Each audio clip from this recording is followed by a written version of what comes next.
Namaste. My name is Janapati Das, and we are getting back into our Krishna Katha with another story tonight. Please accept my most humble respects.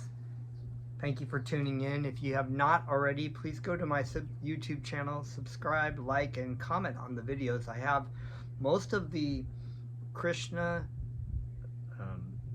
stories and classes so far. We're getting down to the wire with there's probably about 8 or 9 more chapters left of the Krishna book. I'm very excited. I'm looking forward to starting the Bhagavad Gita as it is. So hang on and look to the future for that class. That should, but you know, there is a long chapter about the Vedas coming up, so that'll be about 70 pages. So that should take several classes. So it could be a few months.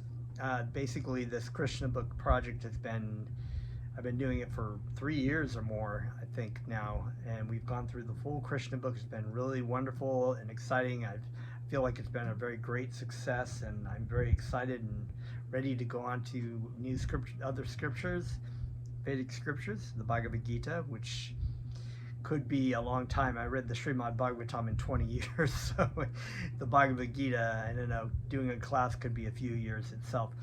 So please accept my respects. We are going to read the story of, basically we're having this great meeting place, right? And this is the sacrificial ceremonies performed by Vasudeva, the father, right? The father of Krishna. And of course, remember, Vasudeva and Devaki were imprisoned by Devaki's brother Kamsa, and that all of our story of the Krishna stories have been hinged on that, of course. So let me offer my respectful obeisances unto my spiritual master, Jagaguru Siddhiswarupananda Paramahamsa Srila Prabhupada, whose mercy is unlimited, that I may be able to offer and share a little bit of the Krishna book and the yoga wisdom of the Krishna book and the Srimad Bhagavatam with you. I also would like to offer my respectful obeisances to Bhaktivedanta Swami Prabhupada, who translated and purported upon this, as well as the Bhagavad Gita that we're going to do later. Without him and without his tireless dedication to spreading Krishna consciousness, Krishna consciousness around the world, we are so fortunate that we have these scriptures and just the process of Lord Chaitanya's mission to take part in. I'm going to chant Krishna's names with you right now, so please join along. Do a little picking.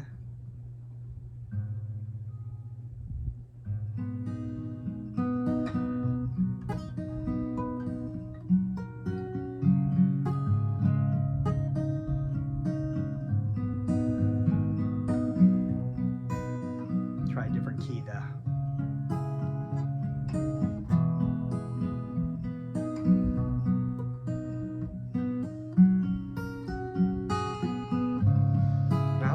Siddha Swarupananda Paramamsa Namine Golakaruna Swarupaya Radha Krishna Kristayate Namo Siddha Swarupananda Paramamsa Namine Golakaruna Swarupaya Radha Krishna Prasthayate Bhaja Shri Krishna Chaitanya Prabhu Nityananda Shri Advaita Gadadhara Shri Vasudeva Gaur Bhakta Vrinda Bhaja Shri Krishna Chaitanya Prabhu Nityananda Shri Advaita Gadadhara Shri Vasudeva Gaur Bhakta Vrinda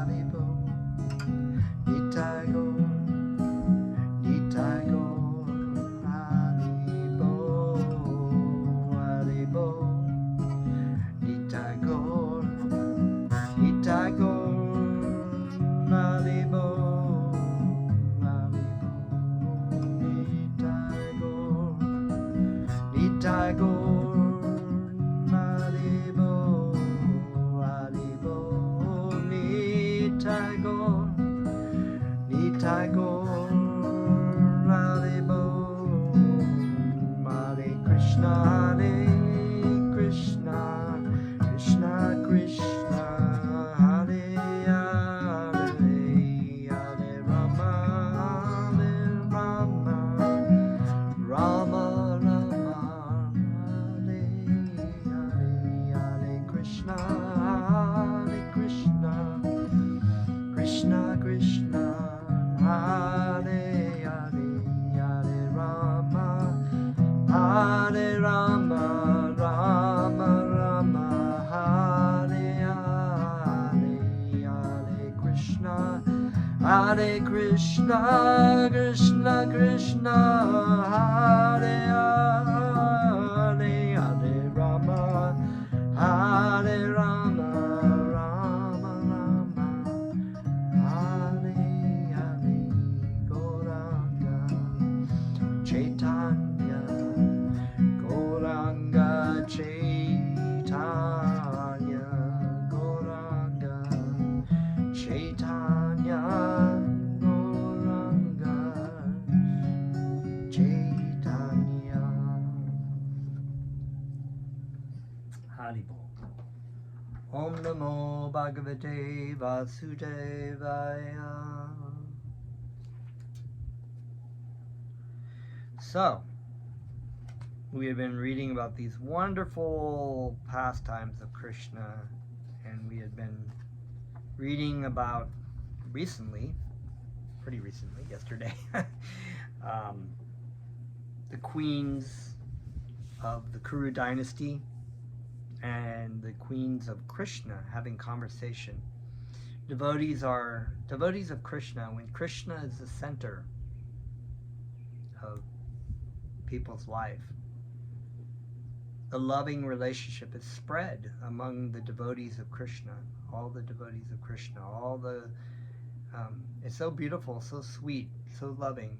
When you have a circle of friends where we are the center, then inevitably there are issues that go on. Jealousies, angers, frustrations, trying to find the perfection in each other, And instead, we keep our spiritual master in Krishna, Lord Chaitanya, in the focus of our center, so that when we associate with each other, we don't judge. We're instructed to try to encourage people to keep Krishna on the focus, to put Krishna and our spiritual master ways of being pleasing instead of comparing and finding the faults, because people are not perfect. Once we understand that Krishna is perfect, Krishna is all perfection, so we don't have to focus on each other. That's why Lord Jesus Christ made this statement where why do you complain about the speck in your brother's eye when you have a plank in your own? It's like, so we're encouraged to actually keep the focus on improving ourselves to perfection and not worrying about other people and their issues. So this is entitled Sacrificial Ceremonies Performed by Vasudeva. And this is a very traditional, Vasudeva was a Brahmana, and Brahmanas, they do sacrifices. That's part of their thing, fire sacrifices and horse sacrifices and things.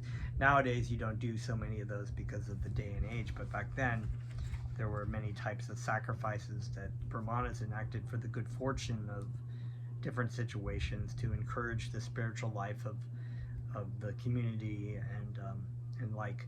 So among the women present at Kurukshetra, so remember Kurukshetra is also the scene of the great battle, which is really a holy war. I mean, that's sort of a triggering word, holy war, because of the fundamentalist Islamic or Christian people in the past have used this term holy war as a justification for really bad things. But this is really a holy war because Krishna is sanctifying this battle, and it's on this battlefield of Kurukshetra. Kshetra means field, right? And the Kurus, of course, are the dynasty, the Kuru dynasty. But the Kurukshetra is also a general area of very auspicious places where sacrifices were held. The meeting of Namisharanya was in that area. So many things. So among the women present at Kurukshetra during the solar eclipse, now remember, of course, another solar eclipse was also an auspicious time to be able to do sacrifices, were Kunti, Gandhari, Draupadi, Subhadra, and the queens of many other kings, as well as the gopis from Vrindavan. So wow, what a lineup there, right? Okay, so just maybe if you're not familiar with, of course, Kunti was the Queen Kunti, the sister of Krishna, but also cousin of Krishna, I think it was, and but also the mother of the Pandava brothers, Arjuna, Yudhishthira, Bhima, Nakula, and Sahadev. Gandhari was the wife of Dhritarashtra, who was actually, Dhritarashtra is her husband, and he was blind, but she as a chaste wife would cover her eyes and never was not looking, basically, just to be, so she wasn't higher than her husband. She basically blindfolded herself for their whole marriage.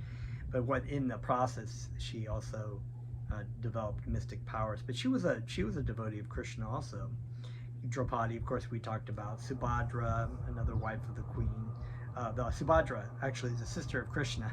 Sorry, we have the Jagannath, Balaram, Baladev, and Subhadra, right, the sister of Krishna, but was married to Arjuna.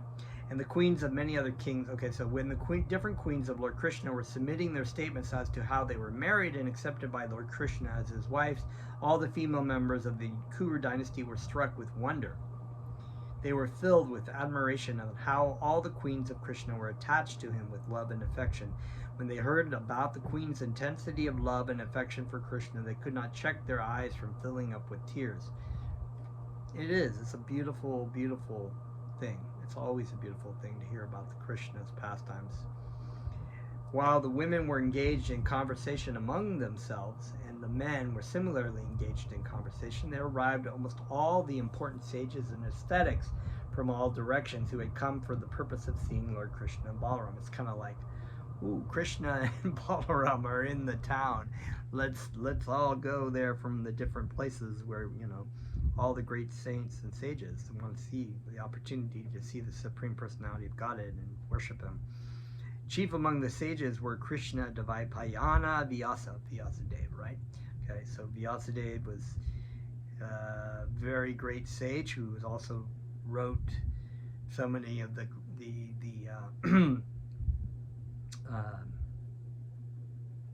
great writings, including the Srimad Bhagavatam, the Vedanta Sutras, the Mahabharata, so many things that he wrote down, the Puranas, right? And Vyasadeva appears in many different situations here. The great sage Narada, of course, the spiritual master of Vyasadeva. And Vyasadeva is also considered the literary incarnation of Krishna. Chaivana, Devala, Ashita, Vishvamrita, Sanatananda, Bharat Vraja, Gautama, and Lord Parashuram, who is also an incarnation of Krishna, right? So, the warrior, along with his disciples, Vashtita, Galava, Brigu, Pulashya, Kashyapa, Atri, Markandeya, Brihaspati, Devita, Trita, Ekayata, and the 4 Kumara sons of Brahma. Right? Okay, so the Kumara sons, they also play a very interesting role in cursing the gatekeepers of Vaikuntha planets, Jai and Vijay, right? And who became great demons and fought with Krishna, including Hiranyakashipu and Hiranyaksha. Not the Kumara sons, right? That they were the ones who cursed. Sanaka, Sanatana, Sanatan, and Sanat Kumara. Oh, those are the 4 Kumara sons. Angira and Agastya, Yajnavalkya, and Vamanadev. Interesting. I wonder if that's the Vamanadev dwarf incarnation of Krishna. I don't know. As soon as the sages and ascetics arrived, all the kings, including Maharaj Yudhishthira and the Pandavas and Lord Krishna and Balaram, immediately got up from their seats and offered their respects by bowing down to the universally respected sages. After this, once again, another place where great devotees of Krishna are respected. The sages were properly welcomed by being offered seats and waters for washing their feet. Palatable fruits, garlands of flowers, incense, and sandalwood pulp were presented, and all the kings, led by Krishna and Balaram, worshipped the sages according to the Vedic rules and regulations. When all the sages were comfortably seated, Lord Krishna, who descended for the protection of religion, began to address them on behalf of all the kings. When Krishna began to speak, all became silent, being eager to hear and understand his welcoming words to the sages. Lord Krishna spoke thus: all glories to the assembled sages and ascetics. Today we are all feeling that our lives have become successful. Today we have achieved the desired goal of life, because we are now seeing face to face all the exalted, liberated sages and ascetics, whom even the great demigods in the heavens desire to see. Persons who are neophytes in devotional service and who simply offer their respectful obeisances to the deity in the temple, but cannot realize that the Lord is situated in everyone's heart, and those who simply worship different demigods for fulfillment of their own lusty desires are unable to understand the importance of these sages. So, neophyte devotees, as there is a division, of course, of different elevations of devotees, depending on their surrender to Krishna. So the lowest beginning form, of course, was called Kanista Adhikari, and oftentimes those people are instructed to worship the deity in the temple because of their covered up nature, right? So we have Kanista Adhikari, Madhya Adhikari, and Uttama Adhikari. Those are the divisions of devotees, right? Madhya means middle, so that there's a whole breakdown and description of these kinds of devotees. And Uttama Adhikari is generally a pure devotee of Krishna. Neophyte devotees or religionists cannot understand the importance of the great Mahatmas. Okay, so Maha means great. Mahatma, Atma means soul. So this is great souls or devotees of Krishna. They go to the temple as a matter of formality and pay their respects. Respectful obeisances unto the deity. When one is promoted to the next platform of trance consciousness, one can understand the importance of Mahatmas and devotees. In that stage, the devotee tries to please them. Therefore, Lord Krishna said that the neophyte cannot understand the importance of great sages and devotees or ascetics. Krishna continued, one cannot purify himself by traveling to holy places of pilgrimage and taking a bath there, or by seeing the deities in the temples. But if one happens to meet a great devotee, a Mahatma, who is a representative of the personality of Godhead, one becomes immediately purified. In order to become purified, there is the injunction to worship the fire, the sun, the moon, the earth, the water, the air, the sky, and the mind. By worshiping all the elements and the predominating deities, one can become free from the influence of envy, but all the sins of an envious person can be nullified immediately simply by serving a great soul. So we ought to take the shorter path. It's like, well, we'll take the long path of worshiping the sun, the air, doing all these rules and regulations. We can just go, for devotee. So actually, there's, my spiritual master would always say that, he would be eager when he was in India with his spiritual master Bhaktivedanta Swami Prabhupada to always go and hear him speak, regardless. But then some of his godbrothers would be off sightseeing at temples and things like that. But here it's said many times, even Bhaktivedanta Swami Prabhupada has said that one should the purpose of going to a holy place is not to sightsee buildings, is to actually go and hear from the pure devotee of Krishna in that holy place, whether it's Vrindavan or Mathura or wherever. So people just come, they go to bathe themselves in the Ganges or whatnot. They don't go to see the pure devotee of Krishna. Okay. My dear revered sages and respectable kings, you can take it from me that a person who accepts this material body made of 3 elements, mucus, bile, and air, as his own self, who considers his family and relatives as his own, and who accepts material things as worshipable, or who visits holy places of pilgrimage just to take a bath there, but never associates with great personalities, sages, and Mahatmas. Such a person, even in the form of a human being, is nothing but an animal like an ass. Whoa. So basically that summarizes the thing, and there's a lot to be said about that, especially with the identification of the body.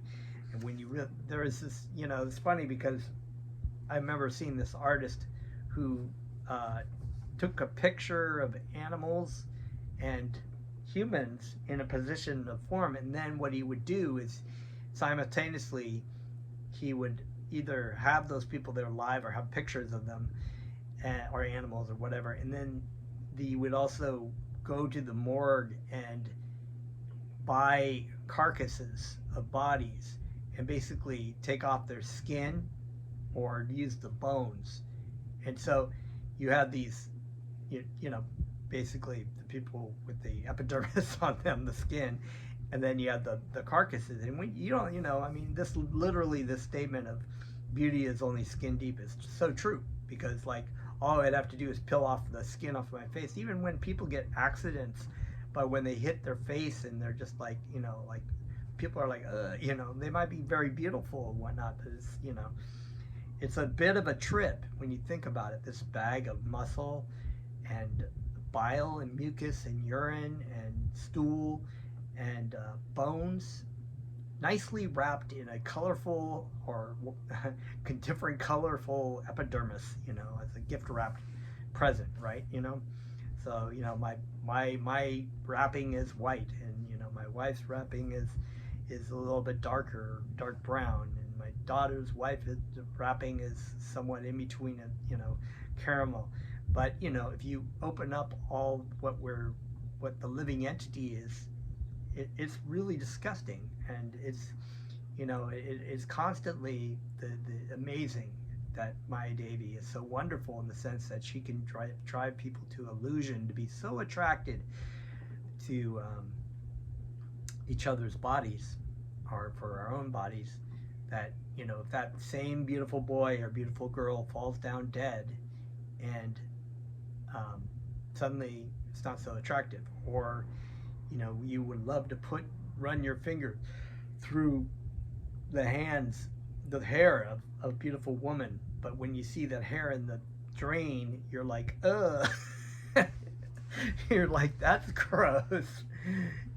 So many things like, oh, I'd love to kiss her lips or whatever, but if her lips got cut off and they were handed to you, you'd be like, so the bottom line of it is that attraction is because of the spirit soul.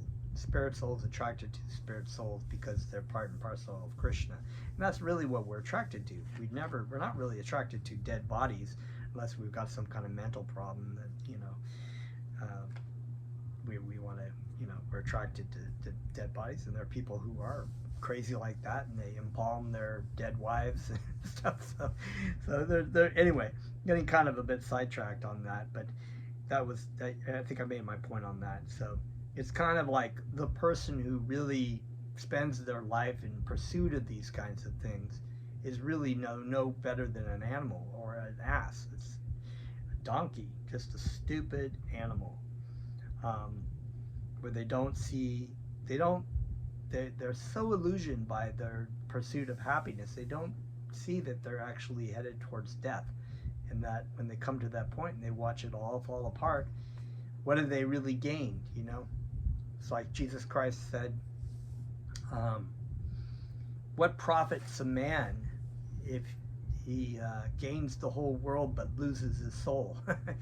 So that's, that's a very good argument in saying that you could have so many things, but if you've not like understood your spiritual identity and the purpose of your life, what good is all the things that you pursue? But if you understand your purpose, and this comes from the story of Sudama Brahman, of course, that we read, last month, if we understand that everything animate and inanimate is owned and controlled by the Supreme Lord, and we can use that in the service of Krishna to come closer to God, then what we have is valuable. It's like my spiritual master says, you have a whole bunch of zeros from material things.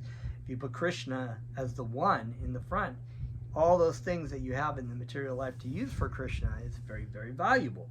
So anyway, when the Supreme Authority, Lord Krishna, was thus speaking with great gravity, all the sages and ascetics remained in dead silence. This is like listening, right? And when you listen to your spiritual master, when you listen to spiritual wisdom, you focus in. That's what you're taking in. You're really taking that in, right? That's the way we hear. It's all done by hearing and by listening. They became amazed upon hearing him speaking the absolute philosophy of life in such a concise way. Unless one is very much advanced in knowledge, one thinks his body to be his self, his family members to be his kith and kin, and the land of his birth to be worshipable. From the concept of life, the modern ideology of nationalism has sprung up. So this is another thing. The false identification of the body leads to nationalism and fanaticism. It's nothing wrong with loving your country if you're born into a body and serving your country in a positive way, but to become fanatical where you're like, oh, my country is great, I'm going to bomb that other country because it's not great, or this is my land, I was here first, I'm an Israeli or whatever, or I'm Palestinian and I was here, or I'm Native American and I was here for, even though they came from Asia. It's like people move around. It's like it's not anybody's land but God's, really, actually. So very interesting thing to think about. So nationalism comes from false identification of a body, just like racism comes from that. Everything that is not Krishna consciousness is coming from false bodily identification. Lord Krishna condemns such ideas, and he also condemned persons who take the trouble to go to holy places of pilgrimage just to take a bath and come back without taking the opportunity to associate with great devotees and Mahatmas living there. That's my spiritual master said the same thing.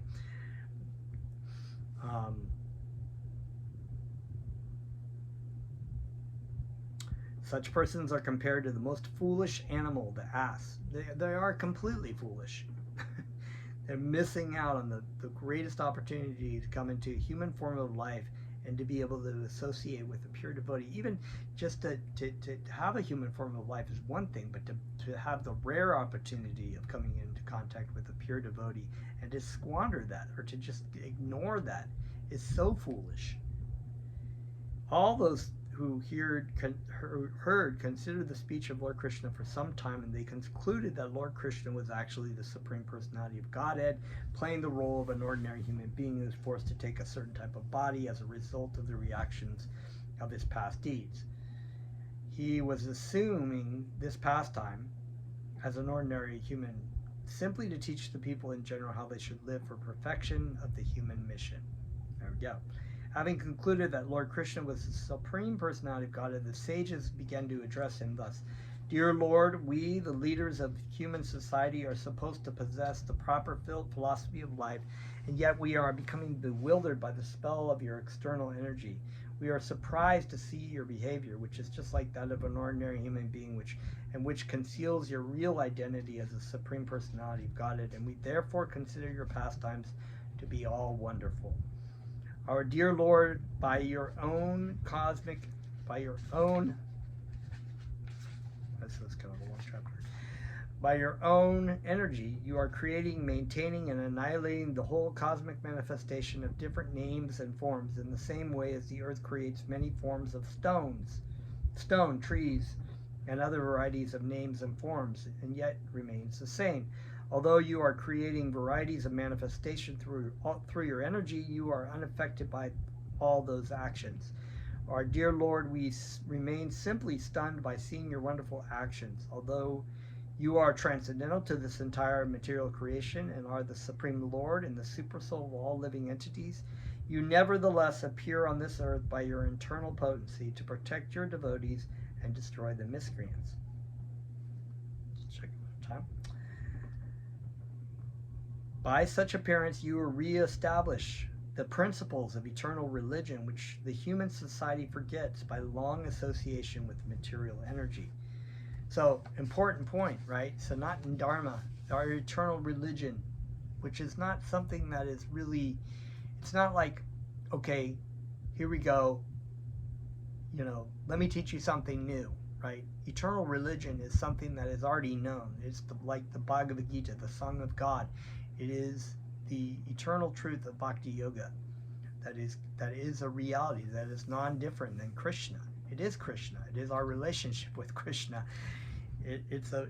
But people forget that because generally, mostly speaking, most 99.99999%, except for maybe those devotees who are sent by Krishna, are here because we want to try to be Lord and Master of the material energy. And so by being under the influence of material energy, one forgets about their eternal relationship with Krishna because we have we have desired that. And therefore we have to suffer our own stupid decision that we've made. So, our dear Lord, you are the creator of the social orders and the spiritual statuses of the human society according to quality and work, and when those orders are misguided by unscrupulous persons, you appear and set them right. So this is, of course, the Varnashram system that was set up.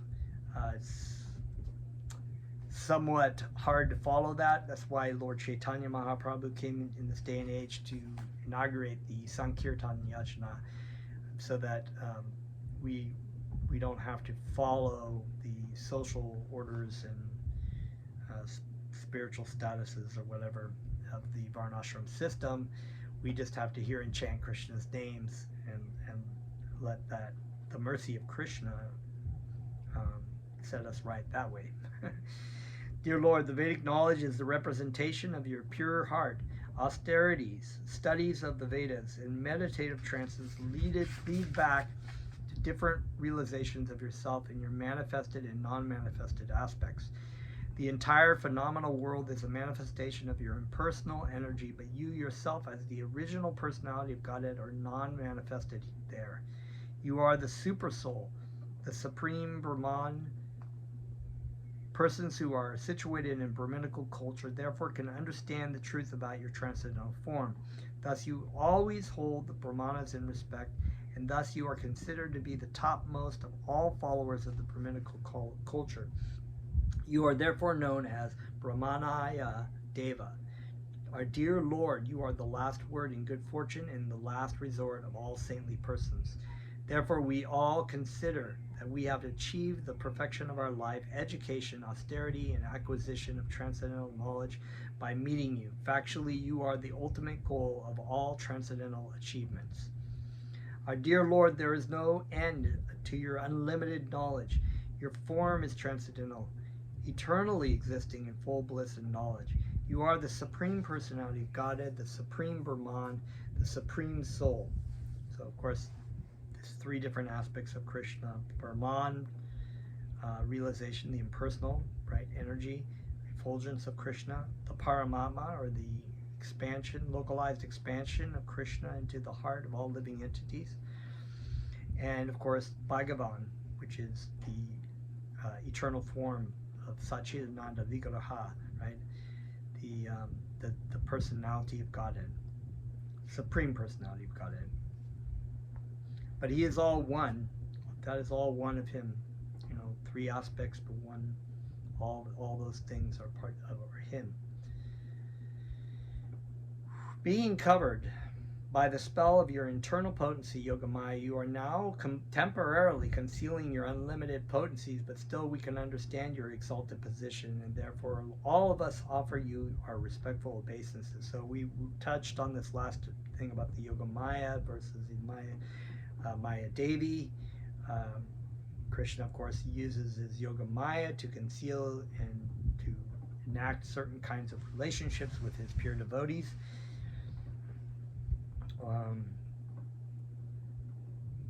Dear Lord, you are enjoying your pastimes in the role of a human being, concealing your real characteristic of transcendental opulence. Therefore, all the kings who are present here, even the members of the Yadu dynasty who are constantly mingling with you, eating with you, and sitting with you, cannot understand that you are the original cause of all causes, the soul of everyone, the original cause of all creation.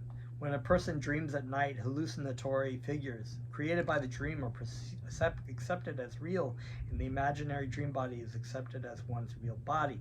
For the time being, one forgets that besides the body created in hallucination, there is another real body in his awakened state. Similarly, in the awakened state, also the bewildered conditioned soul considers sense enjoyment to be real happiness. So this is analogy used in the sense that one of identifying with the false identification of the body and the mind, as opposed to the real spirit soul within the body, likened to our dream body, as opposed to the awakened state body. So it's very true. You're like, you don't really think about that sometimes. Most times, you're in a dream, you're like, okay, I'm in some place I was in 20 years ago, and there are all these people. I have no idea, and all these people that are from different parts of my life are in one place. How is that so? You don't really think that. You think, oh, okay, well, there's so and so, and then you wake up and you're like, whoa, that's a weird dream. By the process of enjoyment of the senses of the material body, the spirit soul is covered and his consciousness becomes materially contaminated. It is due to material consciousness that one cannot understand the Supreme Personality of Godhead, Krishna. All great mystic yogis endeavor to revive their Krishna consciousness by mature practice of the yoga system, and thus understand your lotus feet and meditate upon your transcendental form. In this way, the accumulated result of sinful activities is counteracted. It is said that the water of the Ganges can vanquish volumes of a person's sinful actions, but the Ganges water is glorious only due to your lotus feet. The Ganges water is flowing as perspiration from the lotus feet of your lordship, and we are so fortunate that today we have been able to directly see your lotus feet. Dear Lord, we are all surrendered souls, devotees of your lordship. Therefore, please be kind and bestow your causeless mercy upon us. We know well that persons who have become liberated by constant engagement in your devotional service are no longer contaminated by the material modes of nature. Thus, they have become eligible to be promoted to the kingdom of God in the spiritual world. After first offering prayers to Lord Krishna, the assembled sages wanted to take permission from King Dhritarashtra and King Yudhishthira, and then depart for the respectful ashrams. At that time, however, Vasudeva, the father of Lord Krishna and the most celebrated of all pious men, approached the sages and with great humility offered his respects by falling down at their feet. Vasudeva said, "My dear great sages, you are more respected than the demigods. I therefore offer my respectful obeisances unto you. I wish that you will accept my one request. If you so desire, I shall consider it a great blessing if you kindly explain the supreme fruitive activity by which one can counteract the reactions of all other activities." So, just a beautiful and glorious thing about the Srimad Bhagavatam is this spiritual masters explaining spiritual and glorifying Krishna by explaining about Krishna to other great souls who could actually easily, Vasudeva was easy a pure devotee. He could explain things, and when we see this in the Srimad Bhagavatam, whether it's Maitreya or teaching to Vidura, who was also a great devotee. So they can actually these devotees are extremely elevated devotees, but they cherish to put themselves in a situation where they can receive the spiritual mercy of Krishna through the spiritual master, through the lineage of spiritual masters. And the devotee of Krishna who is teaching also is so happy to be able to teach about Krishna, to have the opportunity to praise their spiritual master, or to praise Krishna, and given that opportunity, that it's just such a great benediction for them to be able to also teach. So I don't particularly feel, I don't feel actually qualified at all, but by the mercy of my spiritual master, I'm trying to be pleasing by teaching you about Krishna. And I pray to my spiritual master that I may only speak what he teaches me and not some stupid thing that usually fills my head.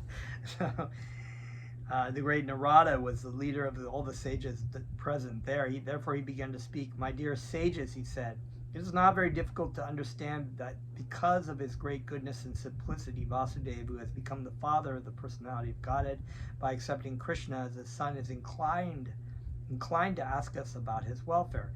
It is said that familiarity breeds contempt. As such, Vasudeva, having Krishna as his son, does not regard Krishna with awe and veneration. Sometimes it is seen that persons who are living on the bank of the Ganges do not consider the Ganges to be very important, and they go far away in order to take their baths at a place of pilgrimage. Being that Lord Krishna, whose knowledge is never second in any circumstances, personally present, there is no need of Vasudeva's asking us for instruction. Lord Krishna is not affected by the process of creation, maintenance, and annihilation. His knowledge is never influenced by any agency beyond himself. He is not agitated by the interaction of the material qualities which changes things in the modes of time. His transcendental form is full of knowledge which never becomes agitated by ignorance, pride, attachment, envy, or sense enjoyment, which is basically our embodied so-called intelligence is all totally influenced by all these things. We're ignorant. We have ignorance because we preach truth that is not truth. So many things, lots and lots of things. You can basically look on all the news. It's all like, we talk about fake news. It's all fake news. It's all fake news. This is all based on the body. Pride. It's very important to be able to teach, to be able to be like, look at my great knowledge, that kind of thing, right? Like cocks or roosters, right? That's what I mean. Roosters, right? They're like strutting, and look at my look at my thing. Look at what I know. Attachment, right? They're attached to what they teach. Envy. They don't like it when other people are getting praised for their knowledge. And sense enjoyment. I get all kinds of goodies for saying what I'm saying. His knowledge is never subjected to the laws of karma regarding pious or impious activities, nor it is influenced by the three modes of material energy, all which we are. No one is greater than or equal to him, because he is the supreme authority, the personality of Godhead. We might have to bring this, I got about, maybe I can see if I can get through this chapter. If not, we'll break it up into two classes. The ordinary conditioned human being may think that the conditioned soul, who is covered by his materialistic senses, mind, and intelligence, is to be equal to Krishna. But Lord Krishna is just like the sun, which, although it sometimes may appear to be so, is never covered by the cloud, snow, or fog, or by other planets. When the eyes of less intelligent men are covered by such influence, they think that the sun to be invisible. Very important. Similarly, in persons who, influenced by the senses and addicted to material enjoyment, cannot have a clear vision of the Supreme Personality of Godhead.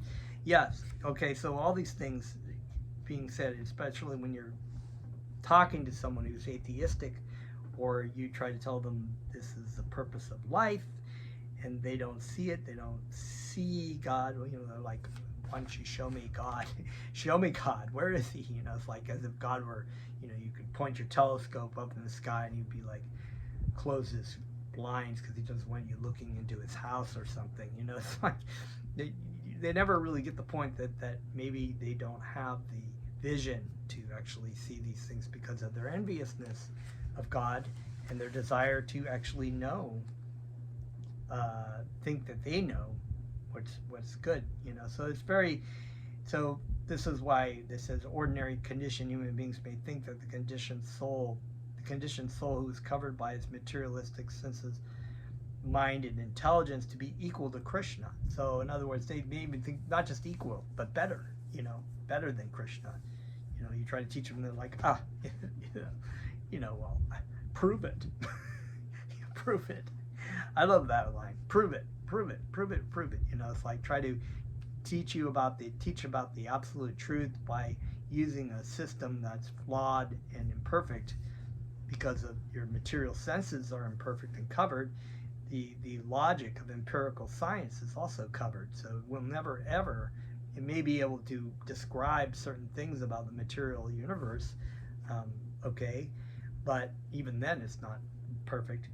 But to you know, so then it's like to prove it, you know, prove it, and you go, okay, here it is, right here, and here's the system of sadhana bhakti and bhakti yoga, and you just apply this in your life, and you just read the scriptures, and you listen from your spiritual master, and you find that actually you start to have self-realization about what's being taught to you. They're like, oh, that's not proof, that's just like fantasy. That's like make-believe, that's fairy tales, you know. There's no God. I don't see any God. You know, it's just basically saying that I am God. And, you know, I've had this conversation. I don't usually discuss it with them because they don't really want to know. The sages present then began to address Vasudeva in the presence of Lord Krishna, Balaram, and many other kings. And as requested by him, they gave their instructions. To counteract the reaction of karma or desires impelling one to fruitive activities, one must execute the prescribed sacrifices which are meant for worshiping Lord Vishnu with faith and devotion. Lord Krishna is the beneficiary of the results of all sacrificial performances. Basically, all performances from bottom to top are to come to know Krishna. They're all for Krishna. Great personalities and sages who are sufficiently experienced to possess vision of the three phases of time element, namely past, present, and future, and those who are able to see everything clearly through the eyes of revealed scriptures have unanimously recommended that to purify the dust of material contamination accumulated in the heart and to clear the path of liberation and thereby achieve transcendental bliss, one must please Lord Vishnu. And by pleasing Lord Vishnu or Lord Krishna, one should please your spiritual master simultaneously. So it's not like one or the other, right? You can please your spiritual master by pleasing Krishna, and you can please Krishna by pleasing your spiritual master, because the spiritual master is the external manifestation of Krishna's mercy. So therefore, they're one and the same. You don't separate them. For everyone in the different social orders, Brahmana, Kshatriya, and Vaishya, who are living as householders, this worship of the Supreme Personality of Godhead, Lord Vishnu, who is known as Purushottam, the original person, is recommended as the only auspicious path. And if you look at the Varnashram system, right, the breakdown of the different ashrams, right, you have a Brahmachari, you have a Gridhastha, you have a Vanaprastha, you have sannyasi, right? But the householder life, when you become the married life, it is an ashram. It is a holy temple, so to speak. You live, you have certain kinds of sense enjoyment because you have to make money, you have to have children, so you have to have sex and whatnot. But you keep it under control, and you keep Krishna as the center. It's always about Krishna as the center in your life. Krishna and your spiritual master is the center in your life. Your life will be successful that way, by trying to please them. All conditioned souls within this material world have deep-rooted desires to lord it over the resources of material nature. Everyone wants to accumulate riches. Everyone wants to enjoy life to the greatest extent. Everyone wants a wife, home, and children. And everyone wants to become happy in this world. point right there. Everyone wants to be happy, but how many people are so happy by trying to achieve all these things? So that doesn't mean that you don't have wife and children, you don't have a home, and you don't try to achieve things financially. You have to keep your body together. You have to eat food. You have to do these things, but you always keep Krishna as the center. Why do you do that? You don't put yourself as the center. You don't put it. It's all about my enjoyment, right? It's not about Krishna's enjoyment. And to be elevated to the heavenly planets in the next life, but these desires are the causes of one's material bondage. Yes, it's the samsara life cycle. You want to stay in the world, Krishna makes it so that you can stay in the world and enjoy. You want to enjoy, and shape your sense enjoyment in a way that it's like a dog or a pig. You may become that's what you shape your subtle body as, and you come back in that form.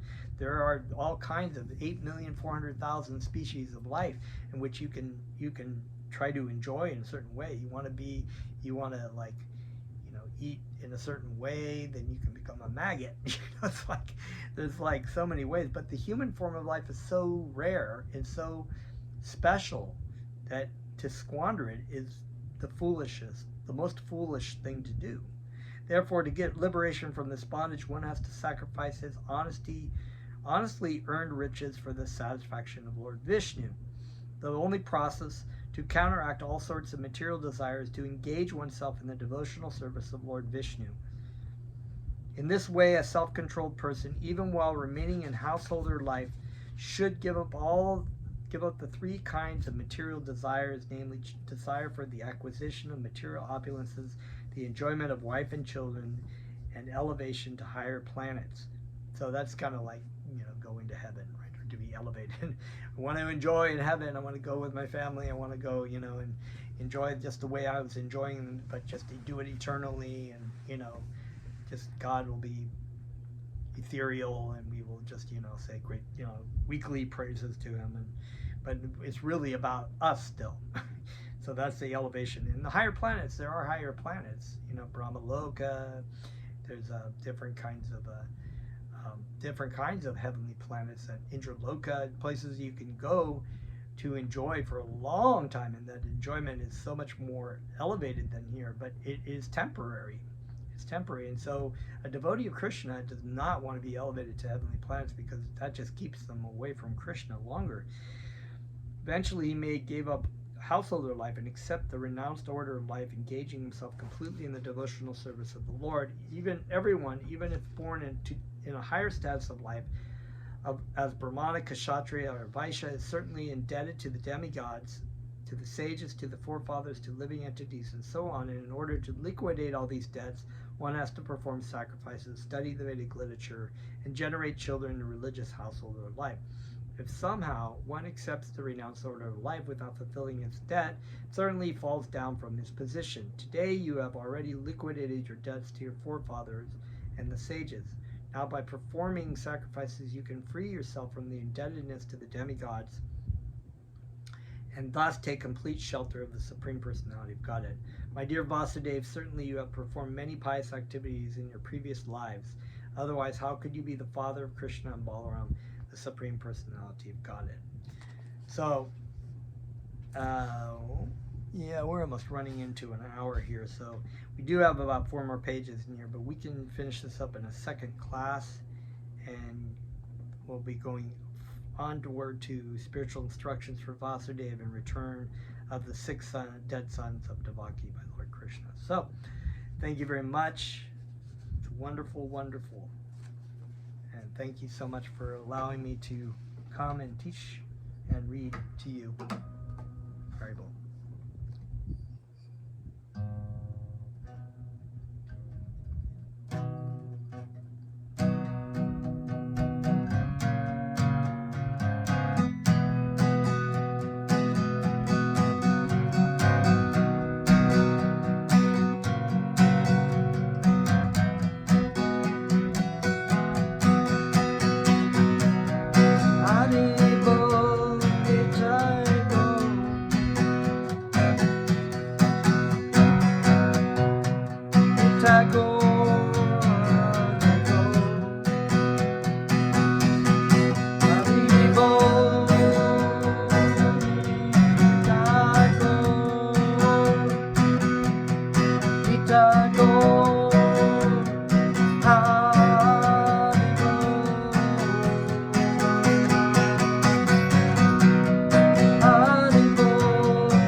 Honorable, thank you so much.